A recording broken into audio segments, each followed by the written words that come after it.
اب تک یہ بات تو واضح ہو گئی ہے کہ صدر ٹرمپ ایک غیر روایتی صدر ہیں اور وہ بہت سے کام اپنے انداز اور مرضی سے کرتے ہیں۔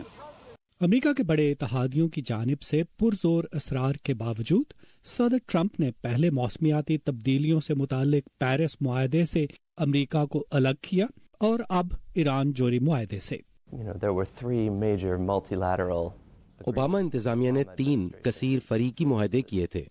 ایران جوہری معاہدہ، موسمیاتی تبدیلیوں کے بارے میں پیرس معاہدہ اور ٹرانس پیسیفک پارٹنرشپ یا TTP۔ صدر ٹرمپ نے ان تینوں سے امریکہ کو الگ کر لیا ہے، مگر دلچسپ بات یہ ہے کہ باقی فریق ان معاہدوں پر کاربند رہنے کے راستے تلاش کر رہے ہیں، جس سے یہ اشارہ ملتا ہے کہ باقی لوگ واشنگٹن میں صورتحال تبدیل ہونے کا انتظار کر سکتے ہیں۔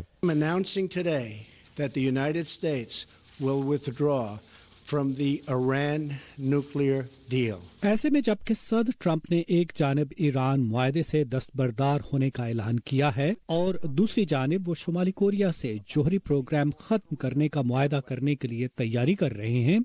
واشنگٹن میں تجزیہ کار سمجھتے ہیں کہ صدر ٹرمپ کے ان فیصلوں سے دنیا بھر میں امریکہ کی ساکھ اور اس کے قابل اعتماد ہونے پر سوالات اٹھائے جائیں گے اور امریکہ کے لیے کسی نئے معاہدے کا حصہ بننا آسان نہیں ہوگا۔ صدر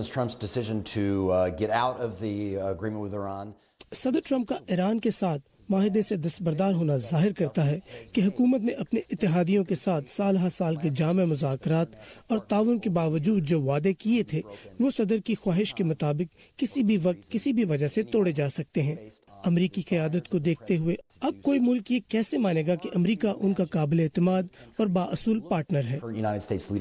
جارج ٹاؤن یونیورسٹی کے پروفیسر مارک روم کا خیال ہے کہ ان فیصلوں سے صدر ٹرمپ اپنے پیشرو براک اوباما کی کامیابیوں کو پس پشت ڈالنا چاہتے ہیں۔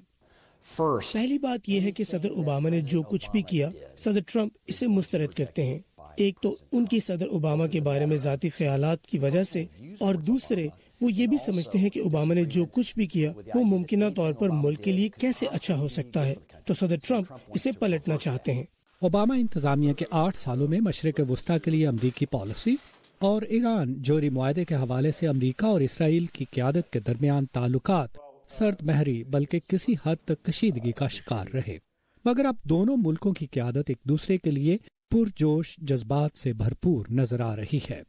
ندیم یعقوب، اردو VOA، واشنگٹن۔